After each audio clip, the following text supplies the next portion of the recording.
você quer fazer investimentos mais seguros e não quer aplicar no Tesouro Direto, você acha muito burocrático. A gente hoje vai apresentar aqui os CDBs com maiores rentabilidades. E é importante entender que rentabilidade tem a ver com risco. Então, se eu tenho mais rentabilidade, eu tenho um risco maior. Agora, quer dizer que esse risco é um risco que não vale a pena correr? Não. Se você souber o que vai fazer, vale a pena correr. E é isso que a gente vai mostrar aqui. Sendo bem prático aqui, a gente, no Inteligência Financeira, o site Inteligência Financeira, trouxe aqui uns CDBs pós-fixados e uns CDBs pré-fixados. Então, os pós-fixados melhores com rentabilidade, o Banco Neon pagando 113% do CDI, Sofisa 110% do CDI, BMG 110% do CDI, e assim nos pré-fixados o Banco Master com 16% ao ano de pré-fixado, BMG com 16% ao ano de pré-fixado. O que é legal aqui a gente olhar também? Os pós-fixados são aqueles que dependem da taxa lá na frente. Os pré-fixados a gente já estabelece a taxa antes. Por exemplo, 110% do CDI vai depender quanto vai estar a Selic lá na frente. Ou seja, a Selic hoje está 13,25%, se fosse 100% eu receberia 13,25%. Mas, como é 110%, eu vou receber 13,25% mais 10% desses 13,25%. A gente pode fazer um cálculo aqui aproximado aqui. Ó, 13,25 mais 10%. 14,57. Isso é o que a gente iria receber quando um CDI, quando um título é 110% do CDI. É o valor da Selic mais 10%. Agora o ponto aqui. Esses são os títulos com bons rendimentos. E são bons, não quer dizer que não sejam. Agora, vale a pena comprar esses títulos? A gente tem que analisar algumas outras coisas. Primeiro, o rating. O rating são análises feitas por empresas especializadas em analisar risco.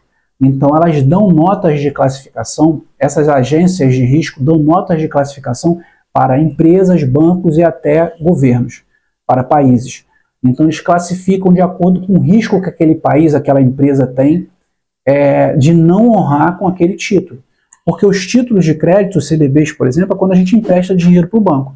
Então, o banco dá para a gente um papel, pega nosso dinheiro para investir. Então, quando tu compra um CDB, você está comprando, está emprestando dinheiro para o banco. E qual o risco aquele banco tem de não te pagar? Esse é o problema. Então, essas agências de risco, elas classificam esses bancos para saber se você deve comprar mais ou menos ou não aqueles títulos.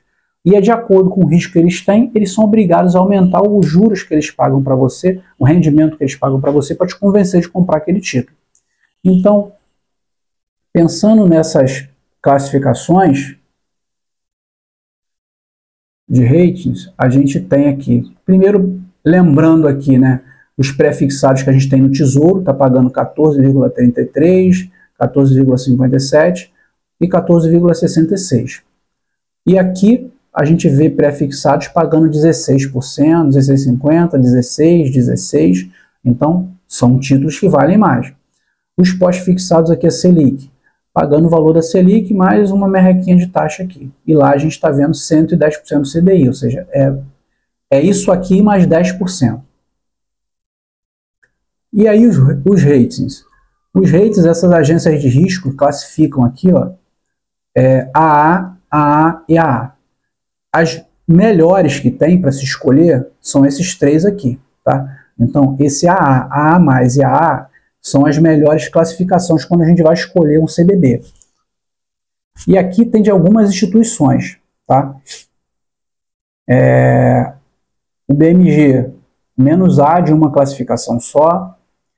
O Citibank, uma agência de risco, classifica como AA. O BBM, AA. O ABC, classificado por uma agência como AA. Vamos descer um pouco aqui para procurar alguns daqueles que estão lá na lista. O Sofisa, A+, mais ou menos, da Ecoval, AA, por uma agência, tá? O Itaú tem a 3 As em 2 agências. Sofisa, A+, Banco Safra, 3As. Então aqui, qual é a lógica disso? É a gente olhar para o CDB da instituição que é, e a gente olhar o risco, qual o risco que ela tem de pagar. Mas aqui a gente vai lembrar, mas para o final vai falar de uma garantia aqui que talvez você tenha uma flexibilidade maior para analisar isso aqui. E aí a gente vai para a segunda análise que a gente pode fazer, que é a análise de Basileia e mobilização. O que é Basileia? Basileia mostra a relação entre o capital próprio da instituição e o capital de terceiros. Ou seja, o índice de Basileia é o seguinte: o dinheiro que o banco está emprestando, porque o banco ele não empresta só o dinheiro dele, ele vende esse CDB para você, pega parte desse dinheiro e empresta para as pessoas com juros maior, pega esse rendimento e paga a você. Só que o dinheiro que o banco empresta, ou seja, por ele pegar esses CDBs, ele empresta mais do que ele tem. Se fosse liquidado todas as operações do banco, ele não teria dinheiro para pagar todas elas, porque o capital não é só dele. Então o índice de Basileia mede o seguinte: quanto daquele valor, quanto do volume de dinheiro, de créditos que o banco cede, quanto que ele bota do próprio bolso. E aqui vem um ponto. Por essa análise aqui, é importante que o índice fique acima de 10. Mas o índice de Basileia de 15, por exemplo, é como se R$100 o banco botasse R$20 dele. Então é importante que do montante emprestado, pelo menos 10%, mais do que 10%, seja do capital próprio. E não o banco não empreste, por exemplo, 95% do que foi emprestado não seja do seu capital. Tá? Então o índice de Basileia mede a relação do patrimônio do banco com o patrimônio de terceiros. E o índice de mobilização. O índice de mobilização é um índice que mensura o seguinte: daquele capital que o banco tem, que ele emprestou, aquele patrimônio, quanto ele tem liquidez, quanto ele pode se desfazer para quitar e liquidar dívidas. Se ele tem imóveis, por exemplo, se boa parte é imóveis, imóveis é um patrimônio, patrimônio que você não consegue ter uma boa liquidez, você não consegue vender ele rápido para liquidar uma dívida. Então, há uma imobilização muito grande. Então, pelo índice de imobilização, é importante que pelo menos fique abaixo de 50%. Então, tudo que o banco empresta, tudo que o banco negocia de dinheiro para empréstimos, que ele faça isso com menos do que 50% do patrimônio imobilizado. Não tenha mais do que 50% do patrimônio imobilizado. Então, tudo isso deve analisar, porque o banco, às vezes, quando ele tem um problema financeiro, ele precisa liquidar algumas operações para resolver o problema. Se o banco não tem patrimônio líquido para resolver e liquidar as operações, ele não vai conseguir resolver aqueles problemas. Então, a gente analisa as classificações das empresas, o índice de Basileia, que é o índice que diz quanto do capital que o banco está botando para fora é dele efetivamente, e o índice de mobilização, que analisa a liquidez daquele capital. E ainda assim, a gente verifica se o prêmio que está sendo pago, se aquelas taxas que estão pagando lá do CDB são taxas atrativas. Analisando tudo isso, a gente toma a decisão. Ah, mas é muito complexo. Não. A gente já conhece aí as instituições, por exemplo, os bancos grandes, que têm o índice de Basileia e o índice de mobilização dentro do que está previsto na legislação. São mais seguros. Por isso que eles pagam CDBs com valores menores. Agora, quando a gente vai escolher um banco desse menor, uma instituição financeira menor, a gente tem que analisar esses critérios para saber se vale a pena. Porque eu vou colocar meu dinheiro no CDB que fica 2 anos presos lá, uma instituição que está correndo risco. Se eles estão pagando mais, é que eles estão com risco maior. Não quer dizer que não vale a pena. E como o risco é mitigado? É mitigado com o FGC, Fundo Garantidor de Crédito.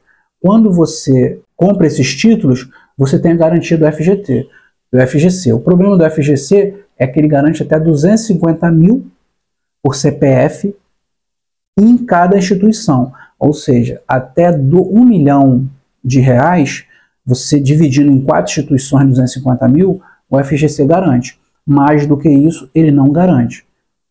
O outro problema é que mesmo garantido, é importante a gente colocar um valor pequeno do nosso patrimônio. Se a gente for conservador, no máximo até 20%, se a gente for um investidor moderado, de 20% a 40%, e se a gente for um investidor arrojado, aquele que arrisca mais, até 50% nesse tipo de investimento.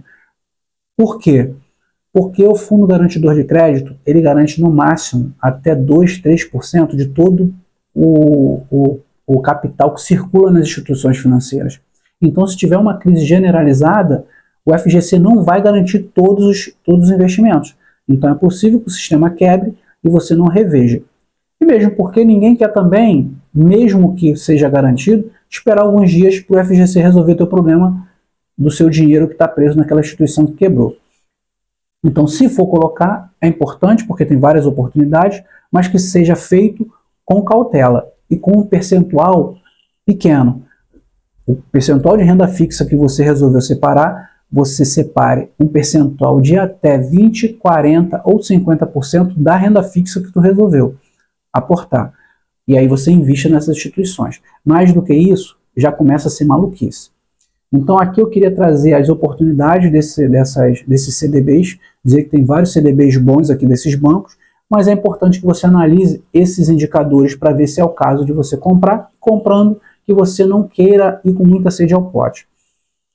E ainda assim, para instituições maiores, você precisa se preocupar um pouco menos com esses indicadores, mas esses indicadores são mais indicados ainda para instituições menores.